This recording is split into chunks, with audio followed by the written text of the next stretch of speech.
Olá, comunidade querida do canal Paz e Bem, comunidade querida da Pós TV 247. Eu sou Mauro Lopes. Esse é mais um 65ª aula do curso de espiritualidade de Faustino Teixeira, um fenômeno esse curso de espiritualidade do Faustino Teixeira. A gente vem fazendo um percurso muito interessante, né, nessa caminhada ao redor do tema da espiritualidade com Faustino. Aulas individuais, aulas sobre autores, aulas temáticas, convidados do Faustino para dar curso, especialmente no tempo que ele teve afastado para fazer o transplante, mini cursos dentro do curso, e hoje tem um encontro muito interessante aqui, eu acho que vai ser um dos momentos altos do curso do Faustino, por dois motivos. Primeiro, porque é um encontro afetivo de dois amigos.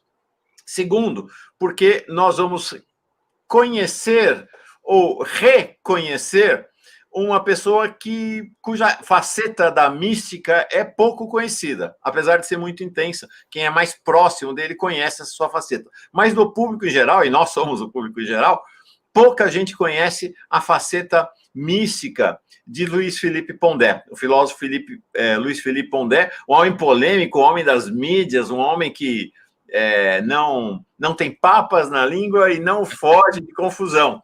Mas hoje nós não vamos falar de nada, nós não vamos falar de filosofia, nós não vamos falar de política, nós não vamos falar de sociologia. O nosso encontro hoje é um encontro ao redor do tema da mística, que é o tema caríssimo, é o coração, é o cerne do curso de espiritualidade de Faustino Teixeira. Tá? A dinâmica vai ser uma dinâmica muito dialogada entre os dois, eu vou ficar, como vocês, turma da sala de aula, assistindo nosso encontro. Quero saudar quem já chegou para a nossa aula: Maria de Lourdes Martinelli, Rosinei Costa Papi de Agnoli, a Chuli, de Curitiba, Rogério Zaia, mandando o abraço dele, Maria Otávia Loureiro, Silvio Svezia, Alexia Lourenço, Neiva Almeida, sempre com a gente, Conceição Barros, lá de Teresina, Piauí, a Josi Negreiros, nossa moderadora, Ana Prado, chegou sempre com a gente também, Luciano Militão, Dorothy Nogueira, falando da terra de Faustino, falando de Juiz de Fora, Fátima Bessa, estou ligada, Dudu. Albina Emília, já começou? Não, vai começar agora, estamos começando nesse instante. Olha, o pessoal vai chegando, esse curso está sendo transmitido nesta quarta-feira, 7 de outubro, a partir de agora são 5h15 da tarde, será retransmitido na Pós TV 247 na quinta-feira, dia 8, às 5 horas da manhã, e fica disponível tanto lá quanto cá, ou seja, tanto no Pós TV 247, quanto no Paz e Bem 247, para você assistir quando quiser, de manhã, de tarde, de noite, nas férias, durante o trabalho, como você achar bem, tá bom? Deixa eu colocar aqui, chamar para a sala de aula, nossos dois mestres. Tá aqui, Luiz Felipe Pondé, Faustino Teixeira e eu. Muito bem-vindo, viu, Pondé? Uma alegria grande na tua presença aqui. Muito grande mesmo, tá bom? Eu que agradeço o convite. Agradeço muito o convite. É sempre um prazer encontrar com meu amigo Faustino e com você te conhecendo agora. Legal. Faustino, o comando é seu, homem. Bom, só queria agradecer também aqui. Eu demorei 65 aulas para entender como é que vai, para ver os comentários aqui. Eu estou vendo os comentários. E estou vendo que o Eduardo Losso está aqui também, nosso querido Eduardo Losso. Que mística, né? Eduardo tem tido uma atuação no Facebook sensacional, veio aqui. Ele veio também, né, no Paz e Bem? Veio. Então, é muito legal. E estou muito feliz aqui. Eu fiz um roteiro, eu passei o dia todo ontem estudando Pondé. Passei o dia inteiro revendo tantas coisas que a gente viveu em conjunto. Então, eu vou ter... São quatro questões que eu vou levantar para o Pondé, mas 4 questões comentadas. E o Pondé sabe muito bem que ele me conhece por dentro também, e eu também mais ou menos conheço ele por dentro, né? Então, Pondé, esse nosso amigo aí, Barbados, com esse cachimbo tradicional, 25 anos professor na PUC de São Paulo. E eu fico encantado com o professor Pondé, né? Quer dizer, o orientador Pondé. Eu adoro os orientandos, sobretudo as orientandas, que ele é um cara que orienta mais mulheres do que homens. Eu, no final, também estava assim, fui aprendendo com ele. E 25 anos na PUC de São Paulo, com um trabalho fantástico. Agora está com um trabalho ligado diretamente à reitoria, se não me engano, né, Pondé? Ligado à Fundação São Paulo, a mantenedora da PUC. A mantenedora da PUC e com os cursos que ele tem oferecendo, as lives que eu acompanho sempre, né? Os artigos, que alguns artigos eu gosto mais, outros eu gosto menos, mas ele sabe disso. E nós vamos falar do lado mais lindo que o Pondé, dos primeiros livros dele, dos escritos, dos encontros e tudo mais, né? Primeiramente, dizer que ele foi um dos pioneiros no Brasil, junto com outros amigos queridos, alguns já falecidos, né? Queridos amigos que fundamos, praticamente iniciamos o debate sobre a epistemologia das ciências da religião. No livro que eu organizei, As Ciências da Religião no Brasil, de 2001,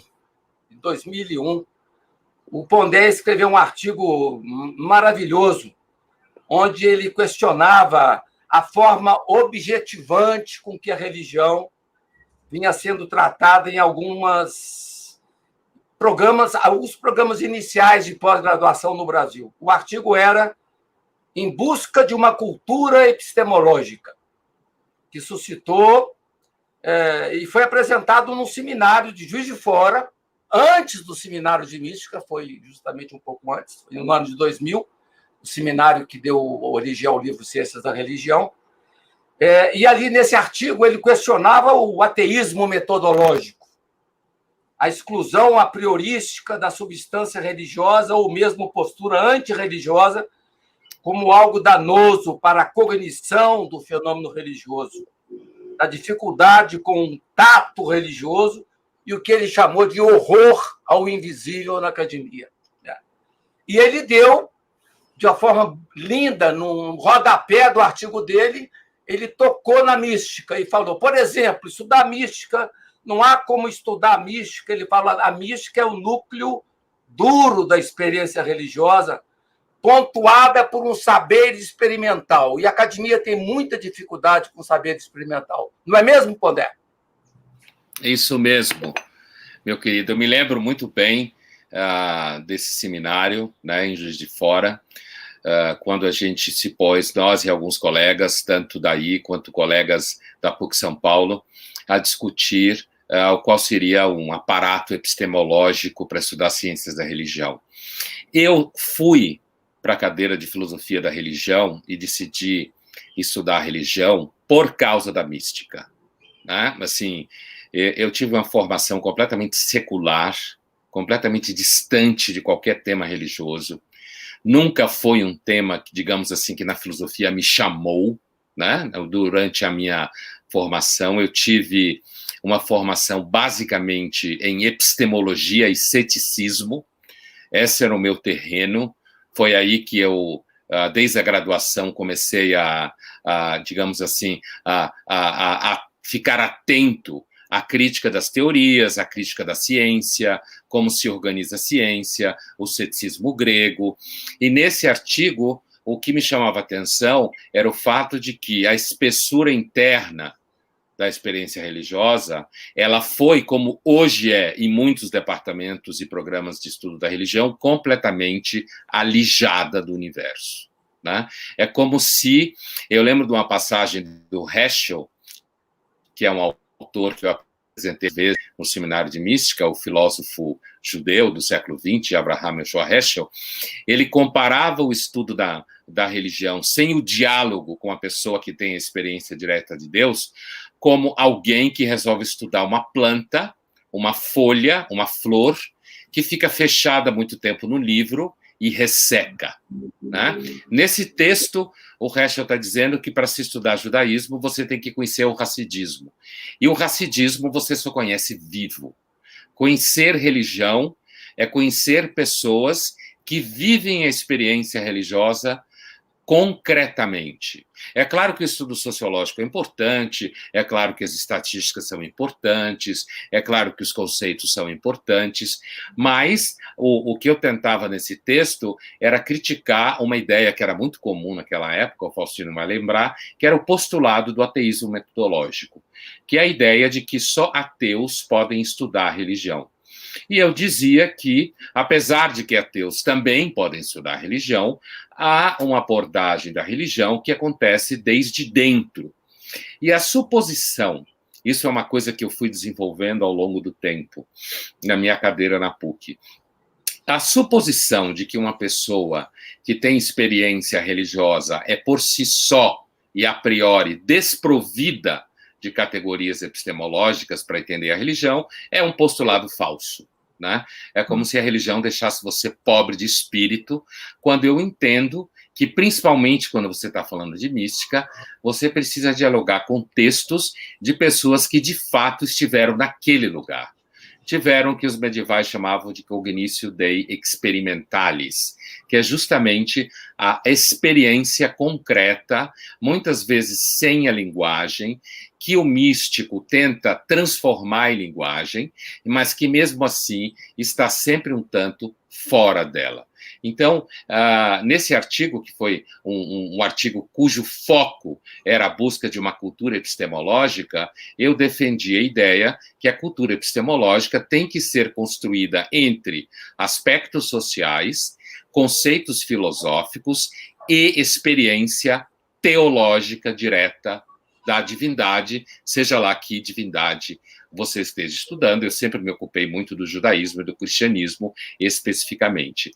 Então, essa era a minha intenção quando eu defendi a ideia de que a experiência religiosa, ao invés de empobrecer, quando ela está num terreno erudito, culto, provido de um ferramental específico, ela é um elemento que, na verdade, ilumina mais do que obscurece. E essa experiência acabou se constituindo, inclusive nos seminários de mística, e muitos debates ao longo desses anos todos, nas orientações, e também num certo encorajamento das pessoas serem mal comportadas, como a gente falava em Juiz de Fora, né? Mal comportadas, no sentido de não terem medo de usar dos seus elementos experienciais para poder conhecer a religião.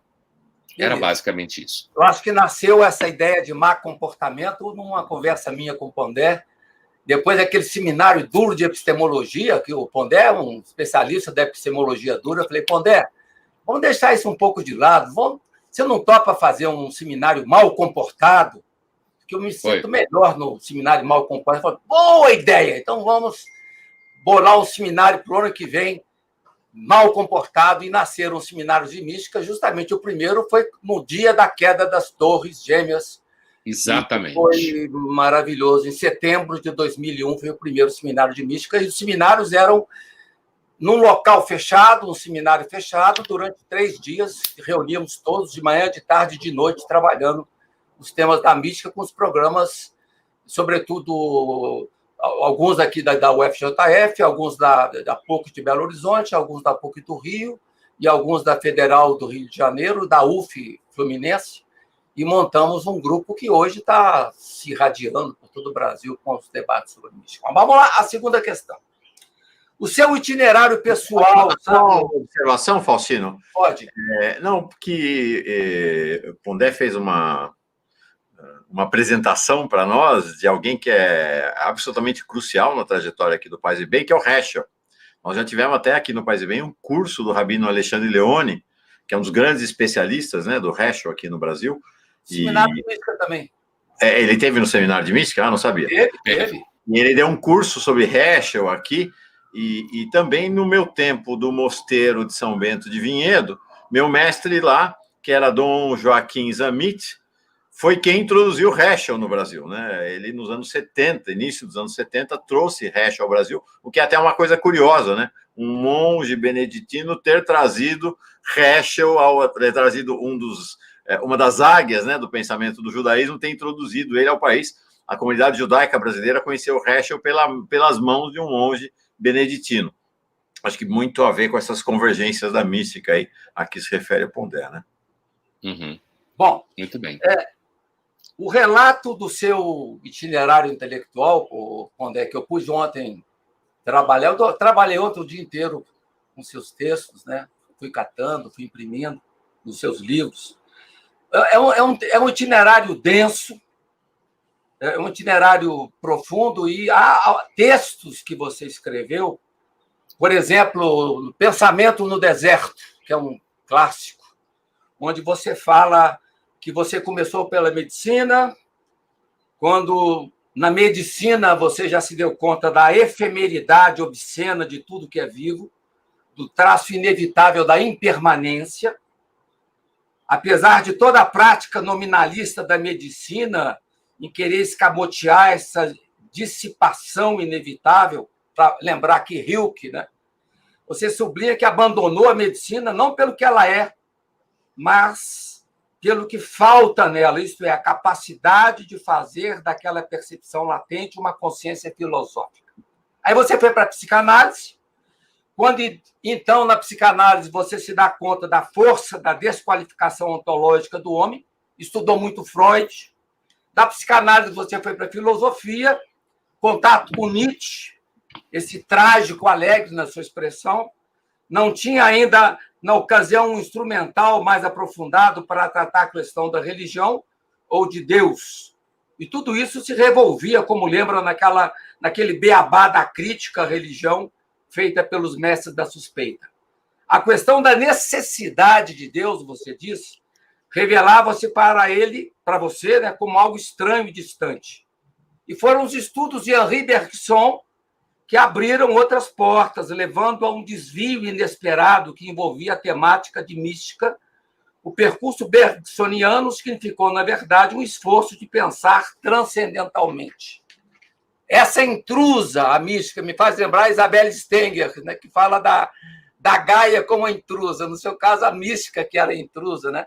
Vai ganhar depois um lugar nuclear na sua reflexão, quando você se depara com Pascal, Meister Eckhart e também Rosenzweig, que é muito interessante, e pôde descobrir o que significou esses assaltos de Deus que você recebeu na França quando fazia o sanduíche em filosofia, no período dos seus estudos na França. O esforço reflexivo, se tratando do assalto que o pensamento de Deus causa no ser humano, é sempre precedido pela experiência inesperada da presença irresistível de Deus. Tem uma entrevista sua na revista Sacrilegions, aqui de Juiz de Fora, que você falou: o que aconteceu comigo e o que me levou a estudar mística foi porque eu comecei a ter aquilo que a tradição chama de visitas de Deus.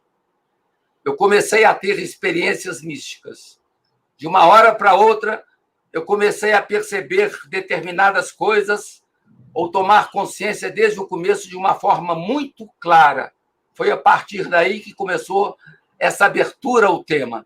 E também outro artigo que eu tinha encomendado a você, para a Academia Brasileira de Letras, Marco Lucchesi me pediu para organizar, e você escreveu um lindo artigo chamado No Sinai, onde você dizia: a passagem entre a condição de ateu e a de não ateu, não sou propriamente religioso, se deu assim como quem sai de casa num dia de sol e é apanhado por uma tempestade tão concreta como a chuva. Mas só foi, você disse, aprender a nomear sua substância quando recorreu à tradição, desvendando, então, o significado do que os místicos chamam de misericórdia. E continua você, cito: quando olho à minha volta, vejo essa estranha misericórdia sem causa escorrer pelo céu. Foi assim, Pondé? Foi assim. Você descreveu, a partir de algumas citações e interpretações suas, muito bem o processo. Eu daria um passo atrás, que tem a ver com a sua primeira pergunta. Quando eu comecei a ler textos místicos, eu fui aos místicos. Veja bem, essa experiência que começou a acontecer comigo na França digamos que, como eu bem disse, era uma espécie de invasão, né? Aliás, é uma expressão que se usa em relação à mística no século XVII na França, a invasão mística, né? Não é uma expressão que eu inventei. E assim, eu fui e eu comecei a usar o ferramental que eu conhecia. Que ferramental era? Ler autores, ler filósofos. E comecei a ler o Meister Eckhart enquanto eu estava na França, comecei a ler a Marguerite Porret, a mística também, que a gente discutiu em Juiz de Fora, uma orientanda sua traduziu, a Silvia, né? Traduziu o livro dela, O Espelho das Almas Simples, Inadificadas, na versão moderna, tem esse Inadificadas, a Neanti. Mas uma coisa que eu percebi quando eu comecei a ler os textos místicos é que havia uma luta com a linguagem, uma tentativa de tentar fazer com que essa experiência coubesse na linguagem, né? E essa luta, eu percebi como ela era semelhante ao trabalho do ceticismo desmantelando as crenças na linguagem. Essa semelhança me chamou muito a atenção, por exemplo, entre autores como Pseudo-Dionísios e Wittgenstein, certo? São dois autores, digamos assim, completamente estranhos, de certa forma, a priori, quando a gente pensa em épocas históricas e pensa em objetos de preocupação. Mas esse percurso que você descreveu, que eu descrevi no texto, é um percurso de fato aconteceu. Eu nunca tive uma preocupação específica com Deus, e como eu digo, eu não me tornei uma pessoa religiosa, e como eu comentei no encontro que a gente teve no Labor recentemente, à medida em que eu fui me tornando uma pessoa pública, e eu fui entrando no debate público, e quando você entra no debate público e você entra na mídia, acontece uma série de coisas na sua vida. Uma das coisas que aconteceu, no meu caso, é que eu fui paulatinamente silenciando publicamente acerca desse tema. Porque simplesmente é um tema cuja semântica é muito complicada, apesar de que eu escrevo de vez em quando colunas na Folha em que esse tema aparece, mas eu fui me tornando cada vez mais cuidadoso, porque hoje é mais fácil você falar de qualquer coisa do que você tratar num espaço aberto, inclusive muitas vezes de semântica pobre, como caracteriza muito das redes sociais, quando você quer tratar um tema como esse, que é abissal, complexo e que tem um repertório. O que me fascinou também foi descobrir, eu sempre usei a expressão, você me ouviu já dizer isso algumas vezes, que quando eu fui estudar autores místicos, judeus e cristãos, eu fui para não me sentir só. Eu queria entender o que pessoas, ao longo da tradição judaico-cristã, que é a tradição da qual eu faço parte, pessoas que narraram experiências semelhantes a essa, e para minha surpresa, eu fui percebendo que um monte de gente narrou experiências semelhantes a essa, que me era completamente desconhecida, porque não era o universo que eu transitava, não cresci num ambiente religioso. Como você bem disse, eu nunca tive necessidade de Deus, nunca foi uma questão filosófica colocada para mim, certo? Nunca foi um problema, tampouco questões metafísicas, fundamentação transcendental do bem e do mal. Eu sou uma pessoa, um autor, um filósofo que transita pelo niilismo de uma forma muito confortável do ponto de vista sociológico e filosófico, né?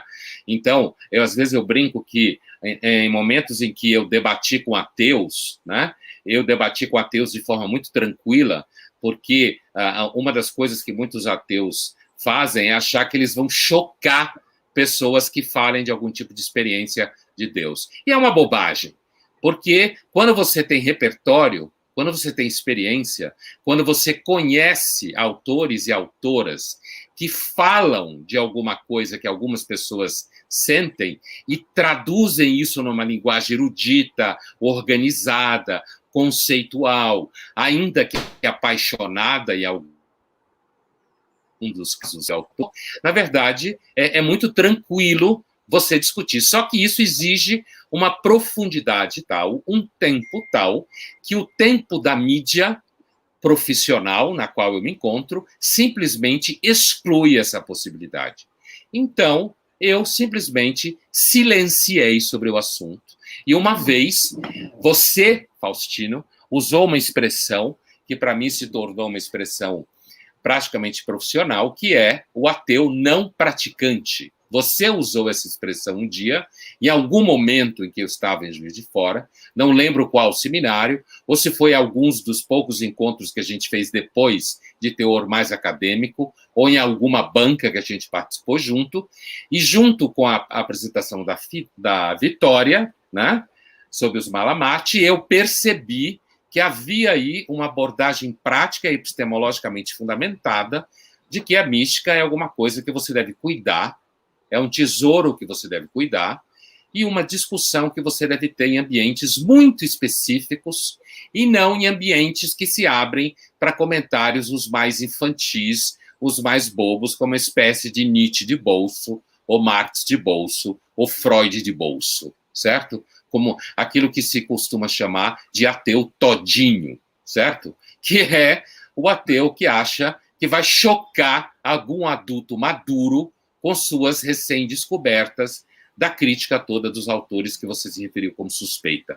O que aconteceu no período do meu doutorado é que, a partir dessas visitações, que é uma expressão comum na literatura mística, a partir dessas visitações, eu resolvi dar conta delas com aquilo que me é característico, que é a minha filosofia, o meu conhecimento, o meu repertório, e com a ajuda tanto de colegas como você e outros, quanto de autores que escreveram sobre isso, e isso foi se constituindo numa espécie de família, certo? Em que a gente pode falar desses assuntos sem nenhuma intromissão de alguma semântica empobrecida ou de alguma discussão que é completamente rasteira. Esse trajeto, eu lembro bem dessa entrevista que eu dei para a revista, em Juiz de Fora, eu dei essa entrevista no refeitório do Seminário da Floresta, certo? Sentado com alguns alunos, algumas alunas de vocês de Juiz de Fora, né? Eu lembro muito bem do momento em que eu descrevia justamente essa experiência de assalto, de invasão, sem nenhuma justificativa que eu pudesse dar, que não fosse simplesmente uma espécie de encontro com algo que, com o passar do tempo, eu fui conseguindo descrever, e a forma melhor que eu consegui descrever foi justamente aquela que você citou, que foi uma visitação de uma misericórdia incausada, que eu percebo concretamente, e que isso mudou completamente o meu modo de pensamento, ainda que a minha relação com ela seja uma relação econômica, no sentido epistemológico, cuidadosa, porque, como você mesmo disse, a minha formação é na epistemologia mais dura que existe, por isso que eu consigo transitar também pelos debates epistemológicos em estudos da religião com uma certa tranquilidade. Aí eu acho que também, Pondé, você foi cansando do mundo acadêmico, como eu um pouco, né? Nós dois temos uma sintonia dessa dificuldade com qualis, CAPES, CNPq, avaliações, rigor produtivista. Isso a gente se aproxima muito, nós somos muito ligados e muito distanciados disso. Eu agradeço a Deus de ter aposentado e poder ser livre, sem ter esses compromissos. Mas é interessante, voltando ainda à questão da mística, Pondé, você fala uma coisa muito bonita, você fala que não foi você que buscou a teologia, mas foram elas, as questões da teologia, que te buscaram, né? Que te visitaram e acabaram sendo o seu recurso essencial para driblar o seu ceticismo, né? o seu ceticismo, como você fala aqui. E aí você chama a atenção de uma coisa que é fundamental. Sobre essas visitas, você fala pouco. Aí você cita um autor que eu não estava fazendo essa relação e fiz ontem mais claro, o Rosenzweig, né? Explica a razão dessas visitas. Exatamente a mesma coisa quando o homem experimenta Deus, ou seja, Deus é incomunicável. E aquele que fala disso torna-se ridículo. A modéstia deve cobrir como um véu esta solidão acompanhada. Citação linda que me faz lembrar Santa Teresa. Santa Teresa de Ávila detestava publicizar suas experiências místicas. E quando era motivo de muito orgulho, assim, de chamar muita atenção, ela pedia a Deus que Deus denunciasse para as pessoas os pecados dela, para não dar orgulho, né? Não provocar orgulho. Por isso que eu falo, brinco, que você é um místico malamate, né? Um personagem malamate mais alto, do mais alto grau, né? Então, foi Pascal, como você disse, né? Que lançou as bases, aqui eu estou citando você, as bases de uma espiritualidade em chave da psicologia apofática. Você sempre trabalhou muito com a gente o apofatismo, né? E também essa consciência de que o telos essencial do ser humano só ganha realização na medida em que se vê habitado pela graça. Aqui a gente vê Agostinho e a gente vê um autor que pouca gente te liga esse autor a você, que é Karl Barth. Isso mesmo. No livro de Dostoiévski, seu, que é brilhante, você vai falar do influxo de Karl Barth, que é um autor que eu estudei muito na teologia das religiões, que sempre falou que a carne é muito pobre para falar de Deus. Existe um abismo muito distante do ser humano de Deus, e você foi uma das pessoas que me ajudou a perceber esse abismo. Você e o Marco Lucchesi, né? Esse abismo, e também me botar com o pé no chão com o seu niilismo, né? Eu acho que você me ensinou, e depois a escola de Kyoto aprofundou, que para você vencer o niilismo, você tem que atravessá-lo por dentro. Para você chegar ao 11º mandamento, você tem que passar pelos 10 primeiros, né? Isso você falava em Belo Horizonte. E aquele pessoal de Belo Horizonte, assustado com a sua presença, pediu socorro para eu ir lá na mesa, porque estava tendo um motivo de discordâncias da sua presença ali em Belo Horizonte. Eu fui para a mesa, fiz festa, foi uma alegria muito grande. Eu lembro. Bom, agora, a pergunta que eu queria fazer, essa segunda, né? Está ligada com o seu curso maravilhoso que você está dando. Eu acho só uma pena ser um curso fechado, que tinha que ser aberto, né? Mas você mesmo falou que não tem condição de abrir essas coisas. O seu curso de comentários bíblicos, que eu estou fazendo, que eu ganhei de brinde de você como amigo, né? Eu tive que dar uma puxadinha, né? Falei, pô, né? Lembra de mim, né? Lembre-se de mim. E que é justamente de tentar entender o que é o filósofo hebreu. Eu acho que você, o melhor Pondé, é o Pondé que fala da narrativa do Primeiro Testamento. Você fala Velho Testamento, eu já não falo mais Velho Testamento há muito tempo, mas eu gosto da expressão, né? A gente que trabalha com teologia das religiões prefere falar Primeiro Testamento, Segundo Testamento, mas não dá muita diferença, né? De fato, não dá. E como diz o filósofo Franz Rosenzweig, que morreu em 1929, não sabemos plenamente qual é o destino da humanidade. E a nossa pandemia que nós estamos vivendo aí está bem claro, embora você é muito firme ao dizer que nada vai mudar com a pandemia, todos os egoísmos vão manter acesos, todos os fechamentos, todos os fundamentalismos. É uma ilusão achar que a pandemia vai nos trazer um mundo melhor. Eu gostei da sua live sobre a pandemia, que você me coloca de novo no chão e nos mostra com muita dureza o que eu estou percebendo no Grande Sertão Veredas de Guimarães Rosa, que o ser humano também é habitado pelo mal. Eu acho que uma leitura do Grande Sertão Veredas para você, Pondé, seria magnífica, né? Um comentário, porque ali é o lugar mais forte para a gente ver essa ambiguidade humana que nos habita e que você trabalha com muita propriedade. Você fala aqui, né? Aqui eu cito seu Twitter. Você tem colocado umas frasezinhas no Twitter fantásticas, né?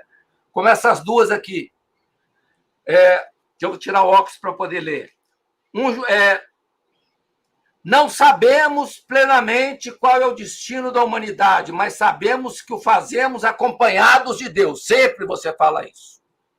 Não, é bem Agostinho isso, né? Agostinho fala, se você deixar o ser humano sozinho, sem a graça de Deus, ele só é capaz de pecar. Então é uma visão agostiniana.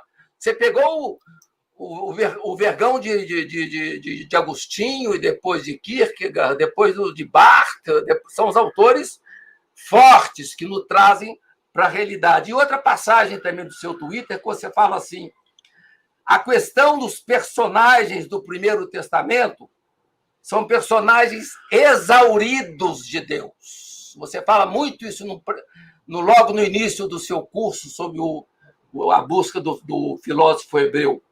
E essa ideia de Bernanos também. Você gosta muito de Bernanos. Bernanos esteve aqui em Juiz de Fora, tomava cerveja aqui na cidade, né? Acho que a cidade tem um toque de Bernanos muito forte. Os livros dele realmente são muito bonitos, né? Essa ideia de a angústia do ser e a piedade de Deus. E depois, no seu artigo, que você fez para o livro que eu organizei com Carlos Brandão, em que creio eu, que eu estou com ele aqui perto, é um artigo fabuloso, não sei onde eu botei, não. Só os cegos verão a Deus, é o título do artigo. É um artigo pequenininho, 1,5 páginas só, e você fala, por anos tenho tentado compreender se sou crente ou não. Permaneci na escuridão. No fundo, sou um filósofo romântico, que se sente mal no mundo moderno da eficácia, apesar de saber falar bem sua língua. O que me interessa em religião é aquilo que o filósofo da religião Friedrich von Hegel descreve como o elemento místico, a certeza sensorial de que o mundo é habitado por alguma forma de beleza avassaladora. Mas, ao mesmo tempo, você fala, você é uma pessoa que navega no mundo do niilismo, mas, ao mesmo tempo, você diz que é obrigado a reconhecer que se sente acompanhado por algo que não é você e que, de alguma forma, sustenta o ar que você respira. Aí eu quero ver o Pondé falando de como que o pensamento, né, de como que a busca desse filósofo hebreu te ajudou a sistematizar essa sua reflexão. Então, tem um texto de um crítico literário muito famoso chamado Erich Auerbach, né, que eu chego a citar no curso que você fez referência agora, que é esse curso, é um curso que é meu e da DOCA, né, das meninas com quem eu trabalho, que produz o curso, né? Nós somos sócios nesses cursos, por isso que quando você falou, eu conversei com elas, porque elas administram todo o curso, né? E elas liberaram para mim. Elas liberaram para você, claro. Então, assim, é por isso que sempre, assim como as colunas da Folha são minhas e da Folha, os meus cursos são meus e delas, né? Eu sou sócio da Folha nas minhas colunas e sou sócio dela nos cursos. E elas são bonitas, hein? São bonitas. Elas são, de fato. Então, assim, esse conceito de filósofo hebreu, Faustino, eu comecei a construí-lo num artigo que eu escrevi há muitos anos atrás para um volume português que eu fui chamado a participar, que são 2 volumes, em que se fala de filosofia da religião. E ali eu comecei a ensaiar a ideia do que seria o filósofo hebreu. É claro que para construir isso, eu precisei de autores como Heschel, precisei de autores como Auerbach, que eu já vou voltar a ele, precisei de autores como Levinas, precisei de autores como Rosenzweig, né, que são autores judeus que discutem os personagens, né? O Heschel discute muito isso, né, nos Profetas, o que significa os personagens hebraicos do hebraísmo antigo que são acompanhados por Deus. E o Erich Auerbach, no seu livro Mimesis, traduzido aqui no Brasil pela editora Perspectiva, ele, num texto chamado Cicatriz de Ulisses, ele faz uma comparação entre personagens da Grécia Antiga e os personagens do Velho Testamento, ou do Primeiro Testamento, ou da Bíblia hebraica, como os judeus normalmente falam. E aí, uma característica que o Auerbach identifica é que o convívio com Deus é um convívio que envelhece, no sentido amadurece. Inclusive usa expressões como Deus joga os seus heróis para cima, atira eles na parede, né? No sentido que joga eles contra a parede, e é daí que surgiu a imagem que eu trabalho no curso, são personagens exauridos por Deus, no sentido de que a presença de Deus é uma exigência.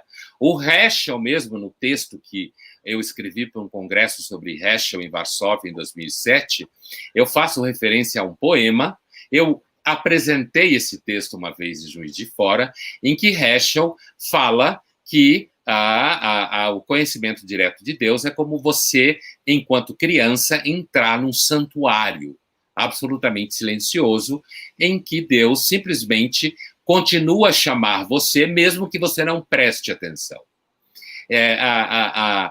Essa imagem de que a mística é uma visitação que você não pediu para ser visitado, porque essa é a minha experiência, não há nenhum movimento da minha parte no sentido de encontrar, por isso que você falou, me citou dizendo que eu fui chamado por questões teológicas, isso acabou se constituindo numa coisa, não vou usar uma palavra que está na moda no debate público, acabou se transformando no ativo para mim na discussão, porque em momento nenhum a minha capacidade de pensamento é hipotecada à necessidade de Deus. Essa não hipoteca significa que a qualquer momento eu estou sempre transitando pelo niilismo, pelo ateísmo, por um mundo completamente sem a presença de Deus, ou sem sentido, assim como quem navega por uma geografia que lhe é muito conhecida, né? Que lhe é muito íntima, que é justamente o que eu uso como metáfora, a experiência do Sinai, em que você está no deserto, em que você atravessa o deserto, que é uma imagem muito forte na literatura mística cristã, do começo do cristianismo, né? Essa ideia de ir ao deserto e lá você ser obrigado a entrar em contato com seus demônios. Essa fala que você falou da Teresa, que eu não conheço, né? É claro que eu sei quem é a Teresa, mas não é ninguém que eu nunca tenha estudado. Essa imagem, para mim, me é muito clara. Essa ideia do cuidado com publicizar, com cuidado com a arrogância e o orgulho, e é completamente estranho, pelo menos até onde eu entendo e até onde eu conheço, na realidade, essa parceria com Deus, como define o Rosenzweig no livro dele, Estrela da Redenção, a única coisa que a gente pode dizer é que nós caminhamos entre duas grandes categorias hebraicas, o mistério e o milagre. A descoberta de que na Bíblia hebraica não existe palavra para traduzir a ideia de physis do grego, que é a ideia de uma natureza autônoma, né? Não existe essa palavra. Quem me introduziu nessa questão foi um filósofo judeu também do século XX, chamado Leo Strauss, né? Que era um filósofo da política, prioritariamente, mas que se dedicou também a marcar diferenças entre o que seria a filosofia grega e a filosofia hebraica, assim como o próprio Heschel faz, quando diz que a filosofia hebraica é a filosofia do patos, que o Deus de Israel é um Deus do patos, da paixão, do assolamento da pessoa que ele resolve se comunicar de uma forma em que, como diz o próprio Heschel num texto sobre Yom Kippur, produz em você o que ele chama de grande pahad, que em hebraico significa um grande temor, e um grande tremor, que vai ser discutido pelo Kierkegaard, né?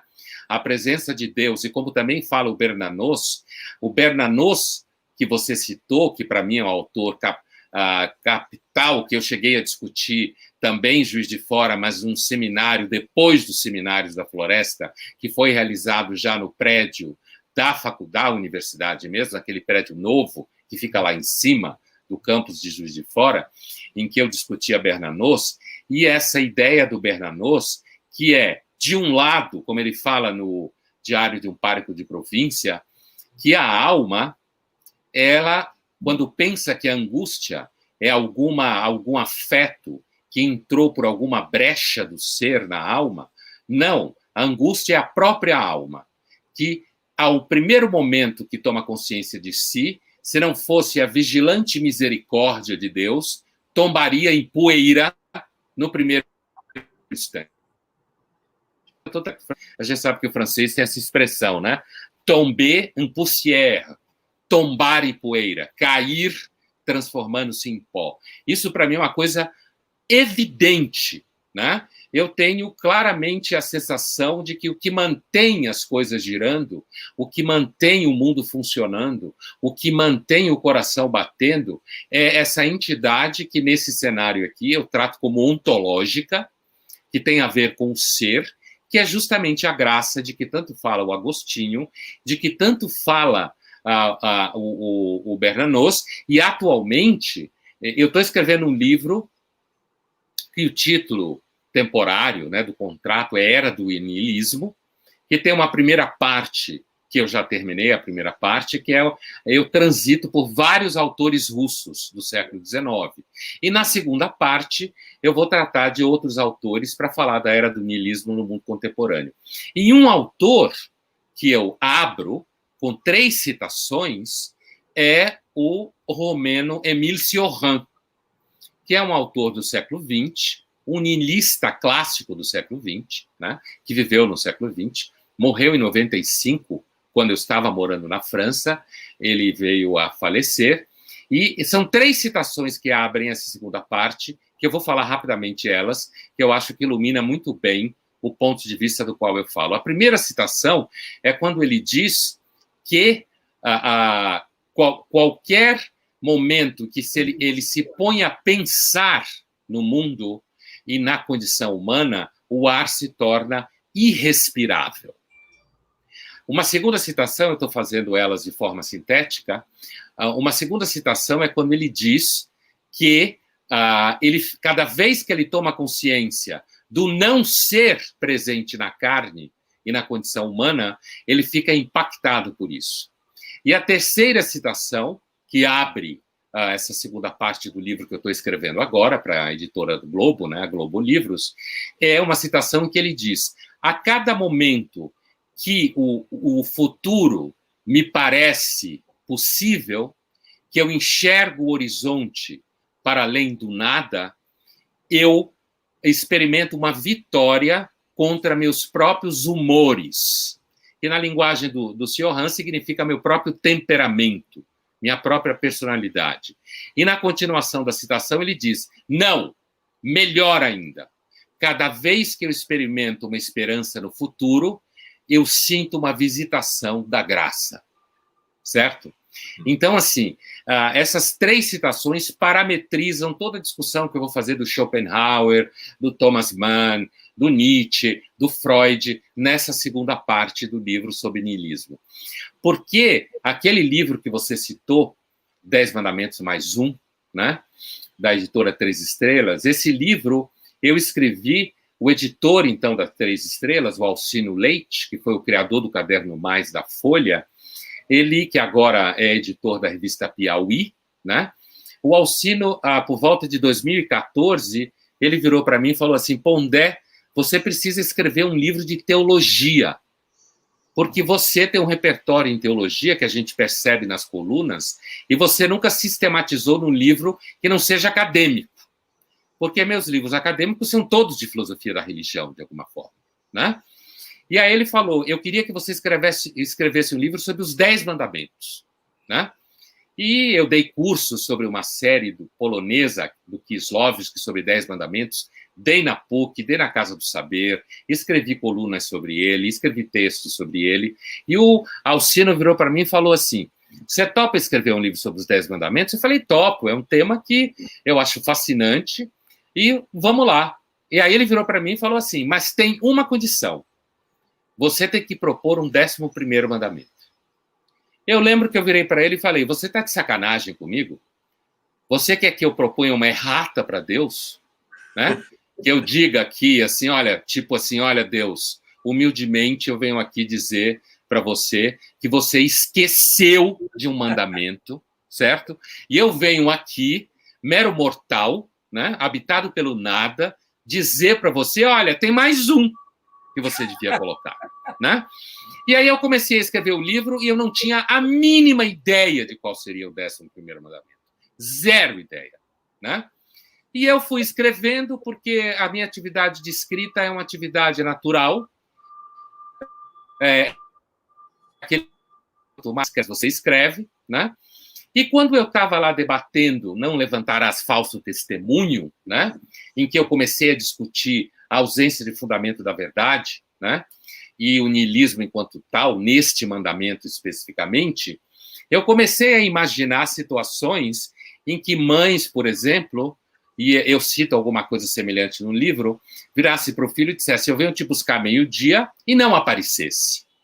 E deixasse a criança lá esperando 4, 5 horas, e depois aparecesse e dissesse: olha, meu filho, a minha intenção é ensinar para você que não é possível confiar no mundo.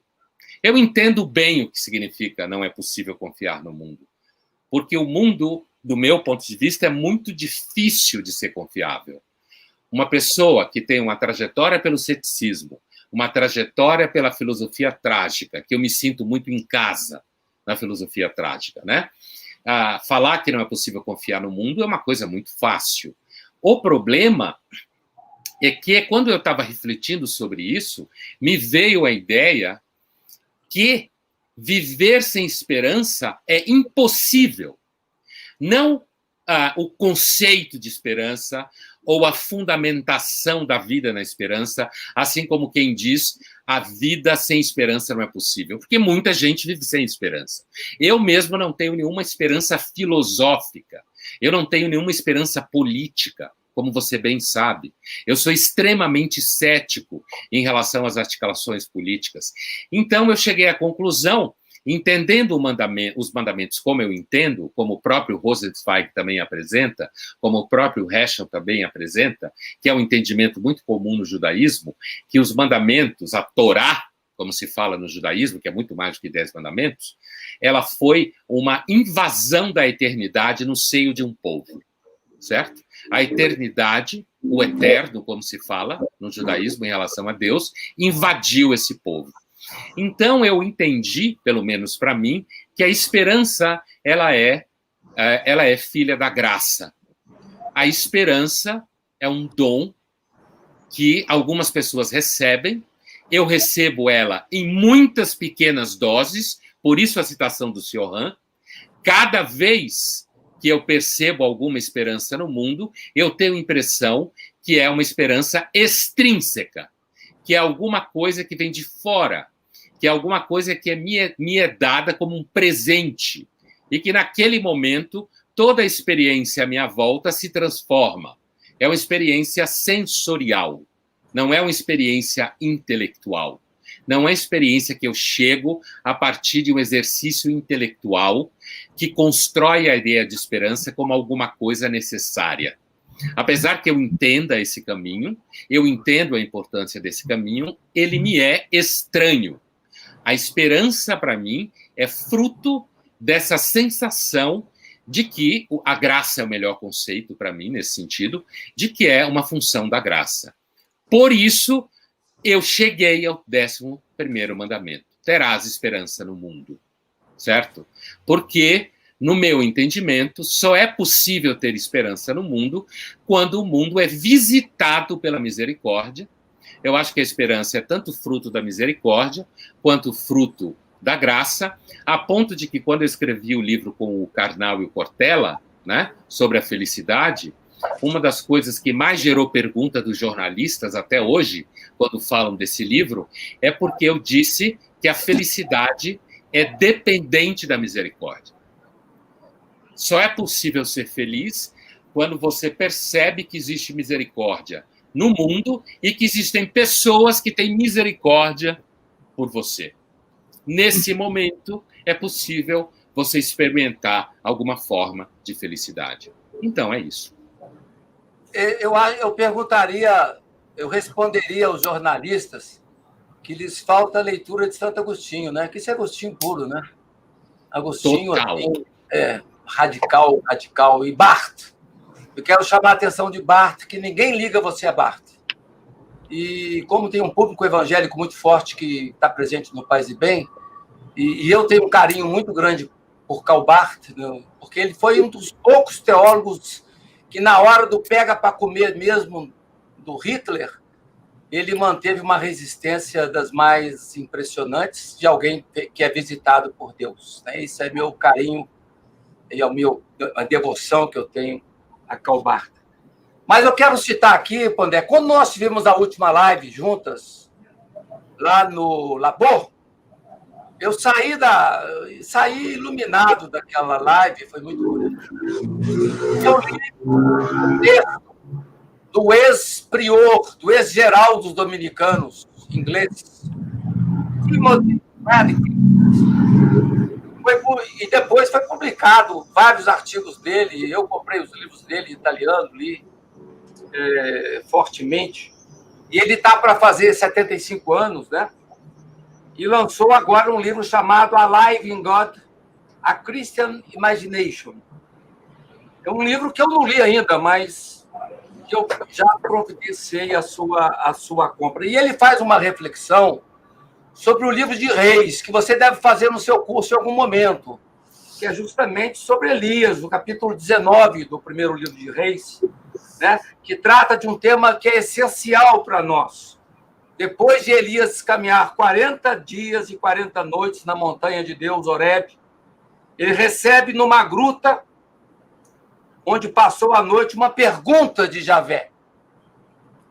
Para que estás aqui? Eu acho que isso tem tudo a ver com você, essa pergunta, sabe, o Pondé? Não sei se você vai colocar isso no seu curso, ou se já colocou. Essa pergunta que o Elias faz, né? Deus faz para Elias, né? Porque para que estás aqui? Está sempre colocada diante de nós essa questão, na nossa vida, sobretudo nos momentos mais difíceis, como essa pandemia. Eu que estou com a minha mãe no hospital, com Covid, diante da possibilidade real da morte, eu que estive diante da possibilidade real da morte, atravessei a morte, de certa forma. E eu faço essa pergunta, para que eu estou aqui? Né? Por que me deixaste? A gente não caminha sozinho, né? Por que me deixaste aqui? Aí é curioso que nós hoje, nesses tempos sombrios da pandemia, nos colocamos essa questão, o que virá em seguida? O que virá em seguida, né? Nessa pandemia que vai e volta, vai e volta, vai e volta. Elias era alguém ardentemente consumido pelo zelo de Deus, como você falou. No livro de Reis, capítulo 19, estava sendo perseguido, queriam tirar-lhe a vida.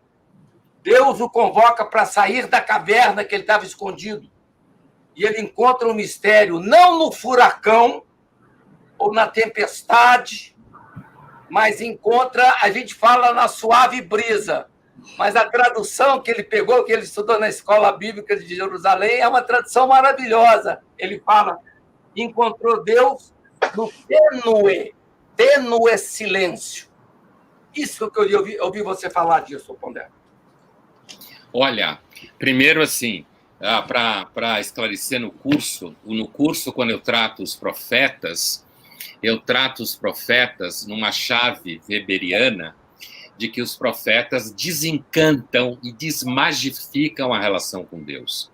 Porque a minha preocupação, eu trato de alguns trechos de vários livros, e na parte dos profetas, eu trato a transformação que o profetismo hebraico faz, de dizer que Deus não quer sacrifícios, Deus quer que você cuide dos órfãos e das viúvas.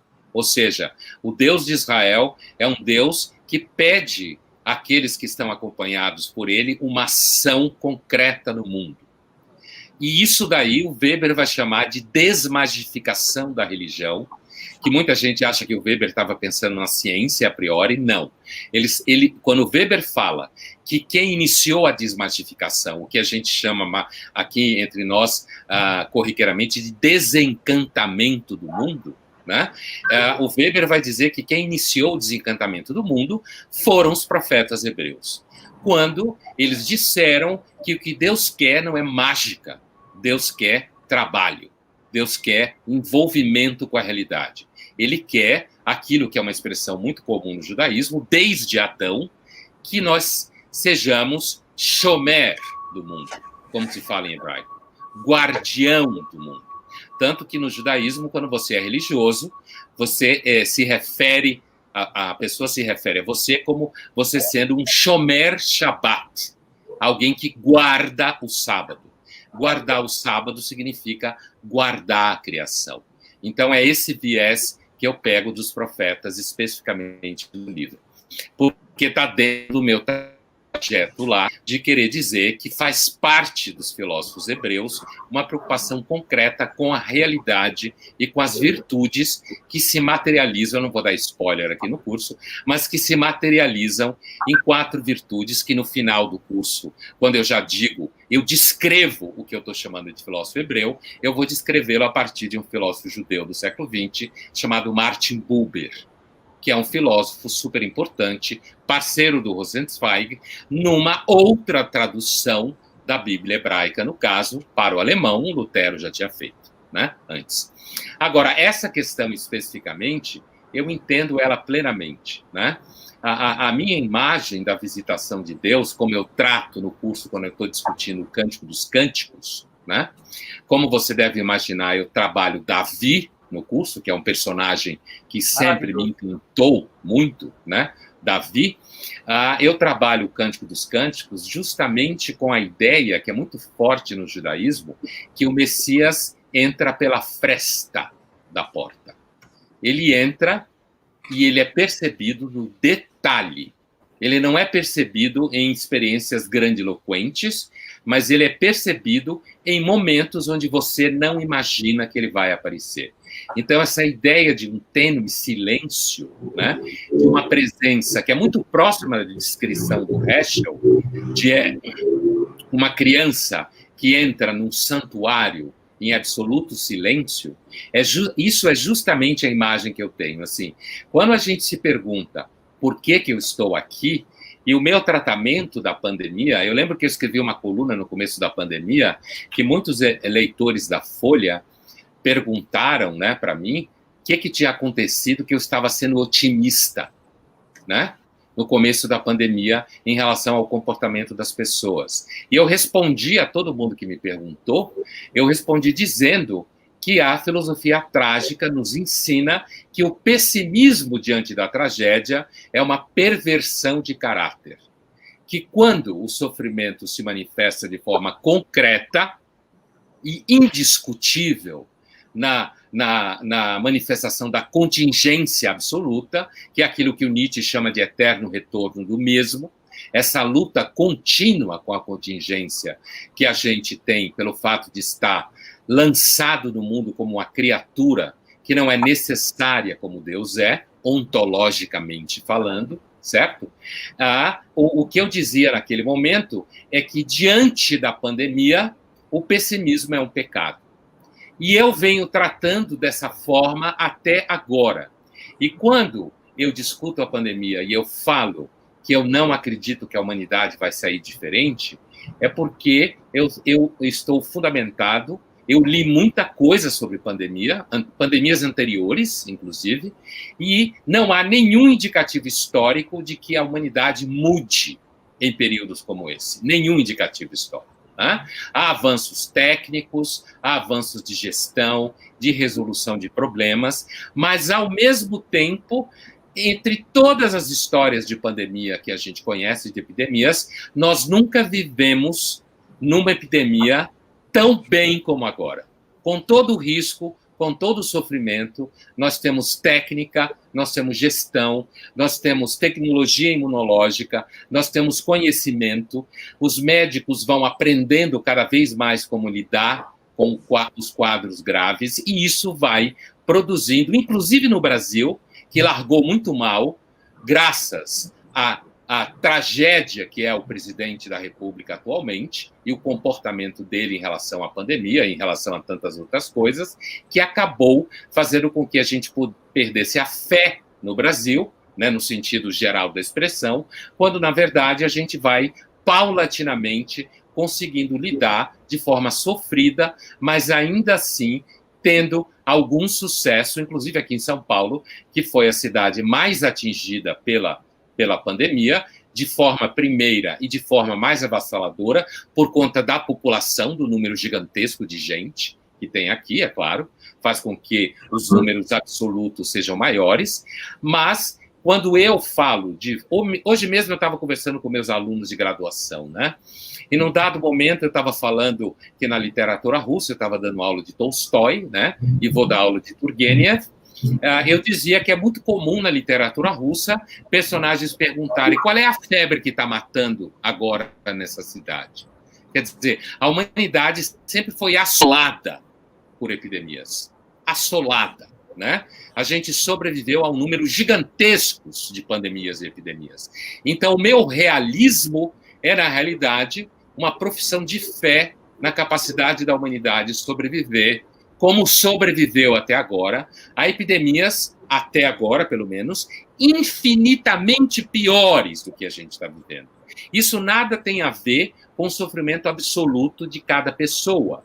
O sofrimento de cada pessoa é absoluto, não é passível de estatística, não é possível relativizar, tem a sua consistência existencial absolutamente inegável, né? Mas quando você olha no cenário histórico, você olha num cenário sociológico, você olha num cenário comparativo, nós, dentro das histórias de epidemias, nunca estivemos tão preparados e tão capazes, por conta da própria criação técnica, para enfrentar o processo que a gente está enfrentando. Então, na realidade, o realismo que eu venho tratando a pandemia é porque, no final das contas, eu acredito que o realismo é uma das melhores armas que a gente tem para lidar com o sofrimento e para lidar com a experiência da espécie humana. Eu tenho um enorme respeito pela pré-história, já escrevi sobre pré-história, já dei cursos sobre pré-história, eu tenho um enorme respeito pelos nossos ancestrais que atravessaram 250 mil anos de pré-história, igualzinho o que a gente é hoje, certo? Biologicamente igualzinho ao que a gente é hoje, e a gente conseguiu gerar filhos, garantir a sobrevivência num cenário extremamente hostil. Então, eu olho a hostilidade do mundo com reverência. O meu realismo é fruto da reverência que eu tenho sobre a dureza, sobre a contingência e sobre o sofrimento. Essa é a raiz do meu realismo, essa reverência que eu tenho em relação ao sofrimento humano e ao esforço silencioso e muitas vezes acompanhado de um sentimento de solidão enorme que nos acomete continuamente, e é justamente nesse solo, né, exatamente neste momento, em que me aparece essa experiência da misericórdia. Ela não aparece quando eu tento negociar com o medo. Ela não e nisso eu sou muito, eu devo muito ao Bernanos, à literatura do Bernanos, né? No momento em que você está diante do que a gente pode chamar, grosso modo, de mal, no momento que a gente está diante da contingência mais absoluta, que, do meu ponto de vista e de alguns autores, como Dostoiévski, por exemplo, e como Bernanos, que na França é chamado de Dostoiévski francês, né? É justamente nessa hora que eu percebo isso que às vezes eu chamo de graça, isso que eu às vezes chamo de misericórdia, que é uma experiência estética. Ela não é intelectual. Estética em filosofia é da ordem da sensação. É aquilo que o Urs von Balthasar, na primeira parte da sua obra Glória de Deus, se refere nos seus volumes em que ele chama de estética, que é a percepção sensorial. É nesse terreno que se move a minha teologia. É nesse terreno que se move a minha percepção da mística. E é irredutível. Irredutível no sentido de que mesmo o 11º mandamento, terás esperança no mundo, é fruto de uma experiência sensorial. Não é fruto de uma experiência intelectual construída através de uma sistematização ou construída através do que eu chamo de uma hipoteca do intelecto a serviço do medo. Bom, é isso aí. Eu tenho a última pergunta. Primeiro, só lembrar a vez que sempre achei você muito brilhante nas falas sobre mística e também nas falas sobre cinema. Eu acho que você fez análises sobre cinema que são únicas, no meu ponto de vista, fantásticas. E você orientou um grande estudioso sobre cinema, que depois desapareceu, né? Mas que ele... legal seu de orientar pessoas de áreas de diferentes áreas, né? Muito, muito interessante e diferente do que se faz na teologia. Mas uma vez que você falou no seminário de mística sobre Heschel, você falou que estava com muita febre, mas eu vi que tinha um outro Pondé ali, é um Pondé visitado, porque você botou o kippah para falar sobre Heschel, e eu saí dali... Eu lembro. Exausto de Deus nesse sentido, né? Eu acho que essa sua fala nunca me saiu do coração, de tão bela. Mas a minha questão é a seguinte, agora a última, né? Estar diante de alguns textos seus, Pondé, em particular os que abordam a mística, é sempre muito desafiante. Em particular, esse livro, 10 Mandamentos mais um, é um livro maravilhoso, é um livro assim que me encanta, sobretudo quando você fala, não vamos ficar só no 11º mandamento, vamos ver o resto, vamos atravessar o resto antes. E você assinala que ela é opaca às almas obcecadas, a urgência da vida espiritual. Quer dizer, a vida espiritual não é algo fácil. Você escreveu há pouco tempo sobre isso num artigo da Folha, né? Não é para qualquer um a vida espiritual. A vida espiritual é dura, é noite escura. Então, é opaca às almas obcecadas pela felicidade, pelo sucesso, porque há algo desesperador na experiência mística. A espiritualidade é uma travessia no deserto, outra expressão sua. Né? Mas esse traço pessimista, ou esse traço nihilista que o seu pensamento apresenta, não é um pessimismo qualquer, é um pessimismo peculiar. É um pessimismo de um malamate, nesse sentido. É um pessimismo de um malamate. Né? Você diz claramente, muito linda a sua frase, os eleitos de Deus são verdadeiramente atormentados.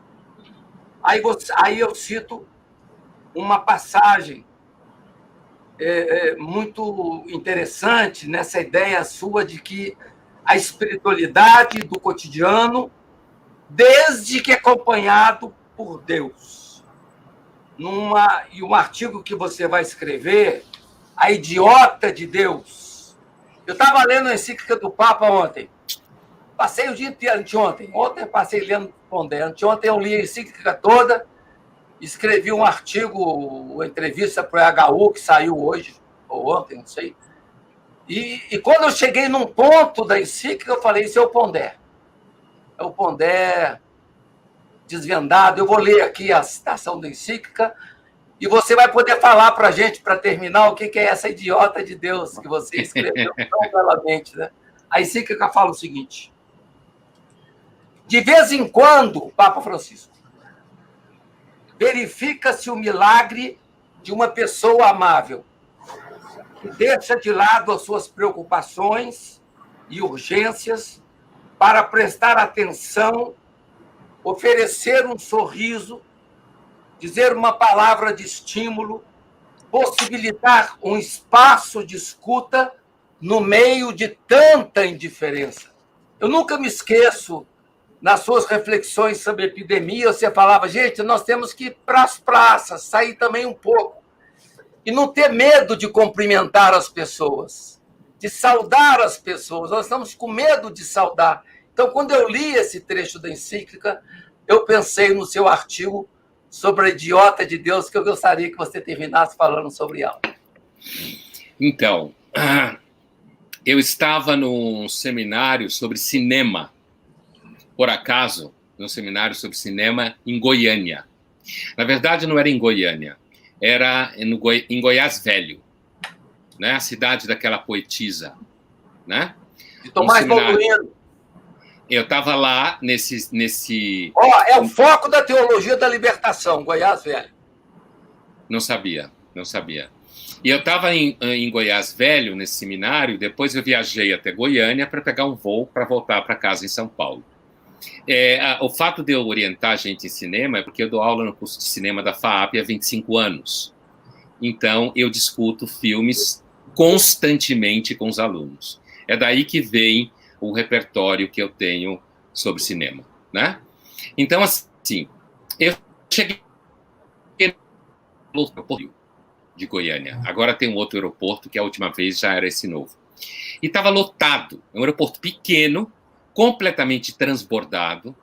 E eu sempre tive muita dificuldade em lugares muito cheios, até hoje, né? Eu voltei a viajar a trabalho, amanhã mesmo eu vou para Recife.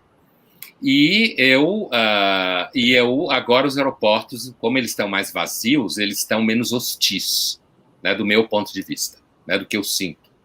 E esse aeroporto estava transbordando de pessoas, e eu não tinha conseguido comer muito no café da manhã, porque eu tinha chegado de madrugada, tinha perdido a hora, e tive que sair correndo para fazer a minha mesa, né, para falar no seminário sobre cinema.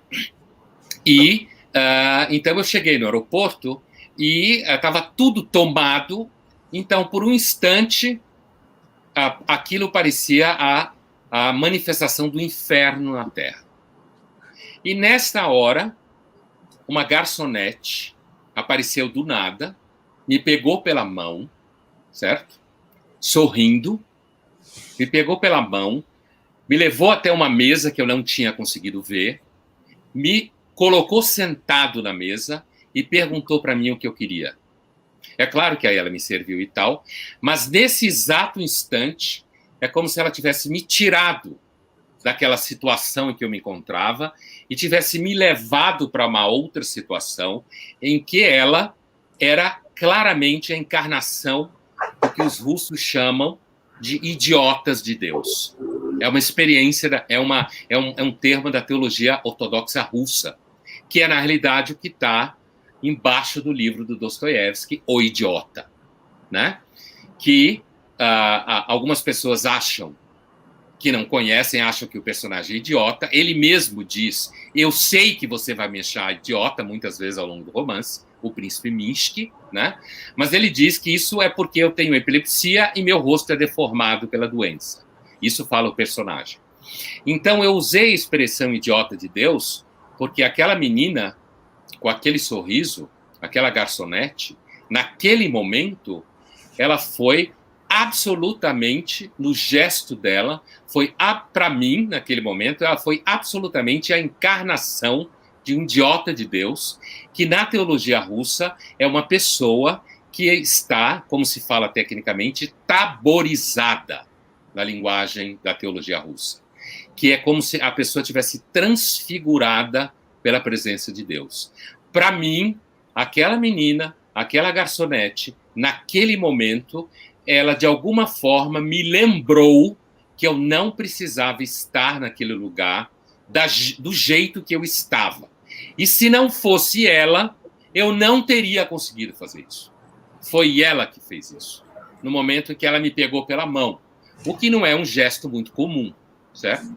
Não é uma coisa que acontece todo dia, em que uma garçonete, ou mesmo um garçom, no caso era uma garçonete, que pega uma pessoa pela mão e leva até uma mesa e tira a pessoa daquele estado de desorganização, em que eu, no caso, me sentia completamente infernizado por aquele espaço, e ela construiu um ambiente, aquela pequena mesa que ela me mostrou no canto, né? Ela percebeu que eu estava naquele lugar, mas que aquele lugar estava sendo insuportável, e com o gesto dela de me pegar pela mão e de me levar até essa mesa e me perguntar, o que você quer? Certo? Naquela hora, ela completamente me tirou de um lugar e me colocou em outro. Por isso eu chamei ela de idiota de Deus, e na coluna eu explico o que é isso, para que as pessoas que não conhecem esse conceito entendam que, na realidade, esse conceito é um dos conceitos místicos na teologia russa mais presentes e mais profundos. Esse personagem, inclusive, recentemente, preparando uma aula sobre um livro, uma coletânea de contos do Turgenev, chamada Memórias de um Caçador, que tem vários contos, né? Um dos contos aparece o idiota de Deus, que é um mujik, né? Um camponês, como se fala em russo, o termo para camponês, mujik, em que o caçador, que é o personagem principal, é um alter ego do Turgenev, que era um aristocrata, né? O autor, o Ivan Turgenev, escreveu mais sobre niilismo, o Pais e Filhos dele, e depois Os Demônios, do Dostoiévski, que são os dois livros mais importantes sobre niilismo que a literatura já produziu. E esse personagem, o caçador, é um caçador, e o caçador, de repente, atira num pássaro, né? E quando esse pássaro cai morto, esse idiota, que é descrito, inclusive, pelo cocheiro do aristocrata caçador, como um idiota, né? Um sujeito idiota, esse personagem simplesmente vira para o caçador e diz assim: mas por que você fez isso? Isso é um pecado. Para que você matou esse pássaro? Você não vai comê-lo. É simplesmente para você dizer que é um troféu para você. A gente não pode matar as criaturas de Deus desse jeito. A gente não pode matar simplesmente pelo gosto de matar. E nesse momento, esse personagem fez com que o caçador percebesse o absurdo que ele tinha cometido e transportou o personagem de um lugar para outro. E esse personagem é descrito como idiota de Deus. Então, essa figura, no caso do Dostoiévski, é um príncipe, né? É alguém da aristocracia russa. Não é um mujik, no caso do livro do Dostoiévski. Mas os idiotas de Deus, da literatura russa, são essas pessoas que aparecem do nada e têm, de repente, uma atitude X, e com essa atitude eles se transformam numa verdadeira encarnação da graça no mundo.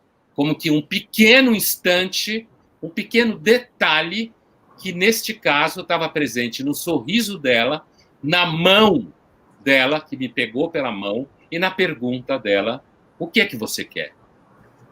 E daí eu almocei.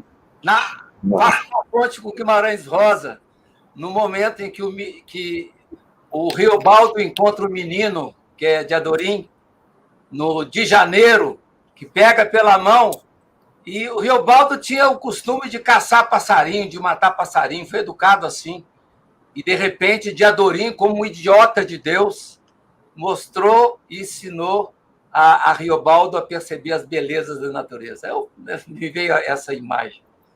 Bom, gente, antes de encerrar, o Pondé precisa sair daqui a pouquinho, mas nós temos uma pergunta e tem depois, como acontece sempre ao final das missas, os avisos paroquiais. Então, os avisos paroquiais ao final. Mas a pergunta é do nosso Eduardo Losso, conhecido de ambos. Ele diz aqui, tá? São em 3 partes, eu vou ler para você, Pondé, para você também, claro, Faustino.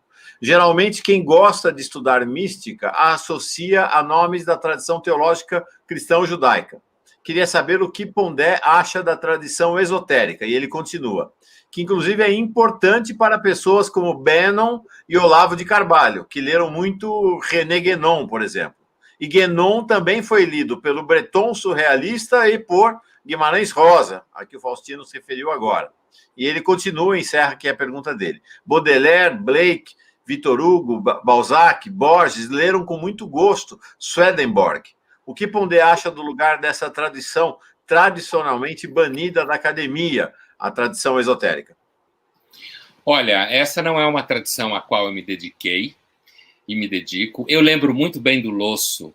Foi um dos melhores debates filosóficos que a gente teve num dos seminários da Floresta, quando eu apresentei o conceito de aristocracia espiritual do Nikolai Berdyaev.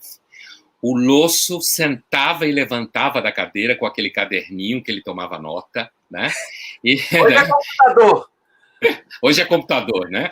Mas naquela época era um caderninho, e que ele ficou assim, extremamente impactado pelo conceito de aristocracia espiritual que o Berdyaev apresentava, e eu apresentei, e escrevi um texto sobre ele. Então, eu lembro bem do Losso, não só desse instante, mas de muitas participações e de muitos debates, inclusive conversas nossas sobre Adorno, certo? Então, eu me lembro muito bem dele. E eu vou responder a tua pergunta, Losso, a partir de duas referências, dentre as que você citou, porque eu não sou um especialista na tradição esotérica, eu, de fato, conheço a tradição, um pouco a tradição cristã e a tradição judaica, né? Conheci muito de tradição islâmica graças aos alunos e ao Faustino, né? No seminário né? Me identifiquei muito com os Malamarte apresentado pela Vitória, né? Aquilo foi a conferência da Vitória, eu nunca esqueci, né? Para mim foi uma coisa assim epistemologicamente marcante, né? Para mim, uma vez eu estava num Roda Viva, o primeiro Roda Viva que eu fiquei no centro, que foi o último Roda Viva conduzido pela Marília Gabriela em julho de 2011, que um dos entrevistadores me perguntou sobre Deus, e eu disse para ele, olha, essa é uma grande beleza e não é um assunto do qual a gente pode falar facilmente. Né? Ali eu já estava, antes de saber, eu já estava manifestando claramente uma percepção Malamarte. Mas assim, o Victor Hugo, sem dúvida nenhuma, uma das grandes passagens da literatura é o momento dos castiçais, né? O momento em que o évêque, em que lá o padre, né? Ele, quando o Jean Valjean bate nele e rouba os castiçais, né? Que é o personagem principal, o Jean Valjean, que ele era um ladrão que tinha caído no crime por fome, por miséria, né? E ele foge da cadeia, né? E ele, então, é recebido pelo padre, e esse padre, então, dá acolhida a ele, e na primeira chance, o Jean Valjean bate no padre, né? Faz ele desmaiar e rouba 2 castiçais de ouro.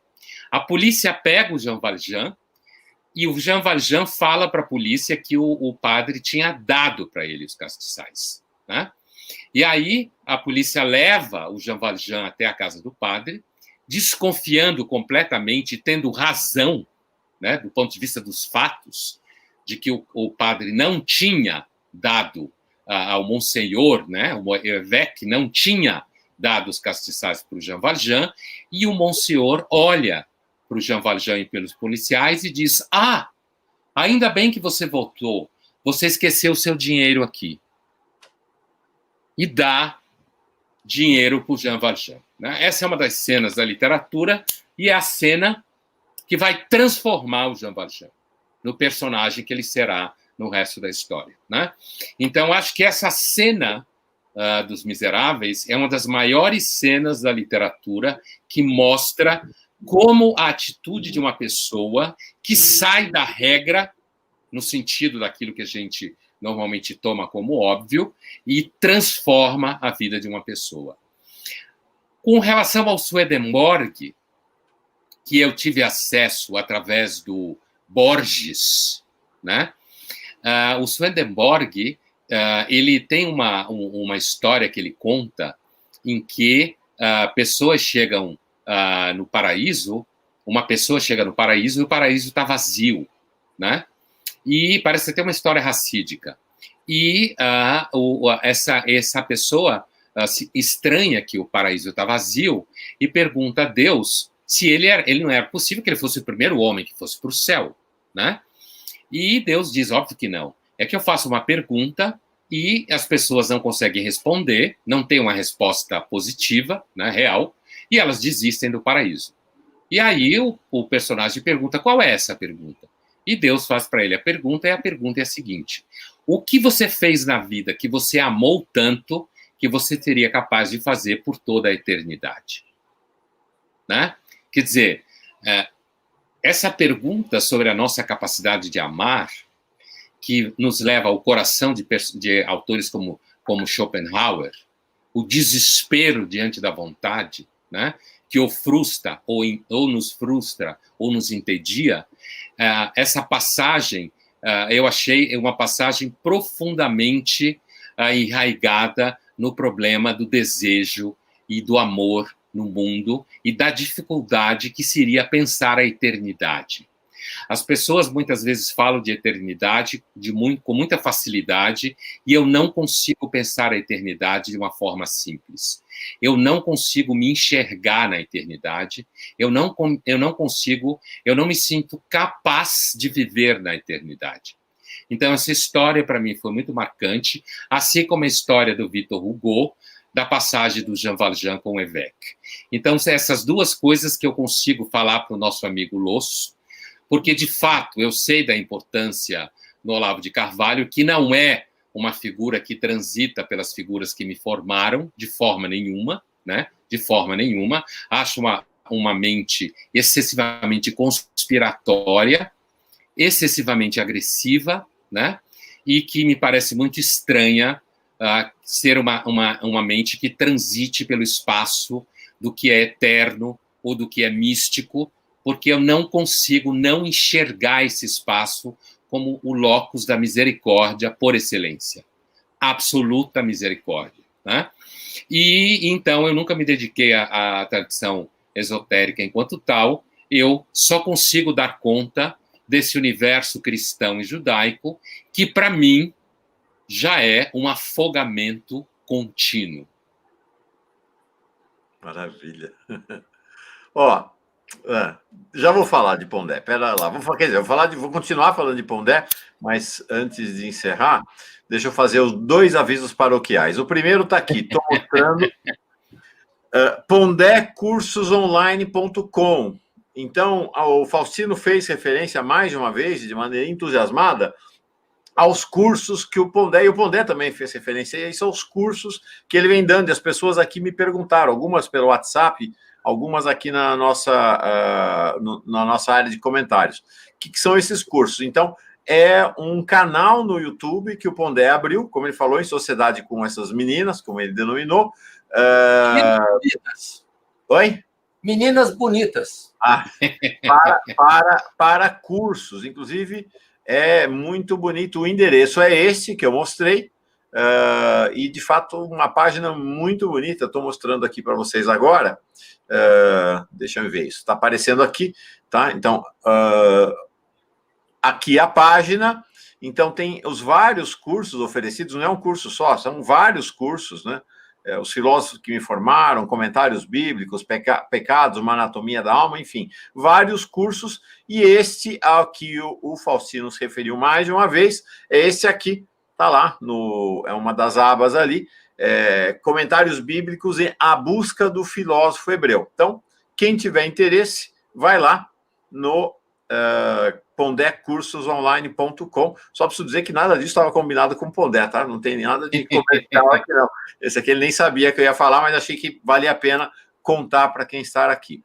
O segundo aviso paroquial é que amanhã, para quem está assistindo ao vivo, então, nesta quinta-feira, dia 8 de outubro, às 6 da tarde, aqui no canal Paz e Bem, com retransmissão no início da manhã seguinte pela Pós TV 247, Faustino e eu vamos conversar sobre a nova encíclica do Papa Francisco, Somos Todos Irmãos. Uma encíclica fundamental, terceira encíclica do Papa Francisco. Faustino, como disse, estudou, eu li, mas não estudei, então nós vamos ouvir, vamos ouvir o Faustino, sobretudo, a respeito da encíclica do Papa Francisco. Então, queria encerrar só agradecer demais o Faustino, agradecer o Pondé. É assim, o Papa Francisco, eu gosto demais do Papa Francisco, ele faz uma referência muito interessante ao antecessor dele, né? Porque o Papa Francisco hoje é como que endeusado, e o seu antecessor, Bento XVI, é meio que demonizado como um sujeito reacionário, conservador, mas o Papa Francisco tem uma relação muito carinhosa com ele, e ele tem uma referência muito particular que é recorrente a uma citação, né, de Bento XVI, uma formulação de Bento XVI num dos livros de Bento XVI sobre a história de Jesus Cristo, que ele diz assim: Jesus Cristo não é história, Jesus Cristo não é uma figura mítica, não é algo para a gente ler e admirar-se ou ajoelhar na igreja. Jesus Cristo é o encontro com uma pessoa que muda a sua vida. E a vida é feita, na sua essência, de encontros com pessoas que mudam a sua vida. Como o Pondé citou, Jean Valjean, né? São esses encontros que vão mudando a nossa vida. E aí, sobre o encontro de hoje, o que eu quero dizer assim, eu conhecia outro Pondé, né? E não tinha grande simpatia pelo Pondé que eu conhecia. Né? E hoje, de fato, foi um encontro muito significativo para mim. Gostei demais de você, Pondé. Achei, nossa, uma figura Obrigado. Muito mais sensível do que essa figura aqui. Também eu sei como é que é isso, né? A gente, às vezes, precisa encarnar um personagem, né? Para essa coisa da exposição da mídia, né? E acho que hoje você estava super desarmado e muito Pondé aqui com a gente. Gostei demais da tua presença, da tua simpatia, da sua delicadeza. Gostei muito, foi muito bom. Uma honra para mim ter feito uma mediação silenciosa dessa conversa entre você e o Faustino. Obrigado mesmo. E você, Faustino, sei lá. A gente se ama, né? Não tem muito o que dizer. Nosso encontro realmente foi significativo. Exatamente, entregar para você e depois do Pondé encerrar a aula. Inundado de alegria de poder ter favorecido, né, o Pondé dizer as coisas mais íntimas, né? Aliás, há uma passagem da tradição sufi, e se não me engano é de Rumi, que fala que o Corão não se despe para qualquer um. Né? O livro do Corão não se despe para qualquer um. Eu diria que o Pondé também não se despe para qualquer um. E a gente viu aqui um Pondé extremamente taborizado, como a expressão que ele gosta de dizer, e que me encantou muito. Eu saio hoje num momento muito difícil da minha vida, com a minha mãe no hospital por Covid, com 103 anos de idade. Eu saio aqui engrandecido, enriquecido, e a minha oração de hoje à noite vai ser muito diferente. É isso aí. Muito obrigado. Pondé, encerra a aula para nós, por favor. Eu queria, mais uma vez, agradecer tanto a você, Mauro, quanto ao Faustino. O Faustino sempre foi uma pessoa que abriu espaço para que a gente sempre fale muito a sério sobre coisas que se fala para poucos. Né? Isso é um dom que o Faustino tem, que é, como usando a expressão que você usou, uma expressão, você despir-se daquilo que são uma série de coisas que a gente trabalha no dia a dia e uma série de comportamentos e atitudes e pensamentos que a gente precisa lidar no dia a dia e se bater com ele. E o Faustino sempre foi alguém que tornou isso possível para mim. Então, eu só tenho a agradecer mais uma vez pelo Faustino ter me dado essa oportunidade. Foi um prazer. Obrigado. Valeu, gente querida. Paz e bem. Faustino e Pondé, não desliguem. Estou só encerrando a transmissão. A gente encerra aqui com alguns combinados no final. Obrigado, gente. Paz e bem. Até amanhã, aqui no Paz e Bem. Quinta-feira, 6 da tarde, Faustino Teixeira fala sobre a encíclica Somos Todos Irmãos do Papa Francisco. Tchau. Paz e bem. Tchau.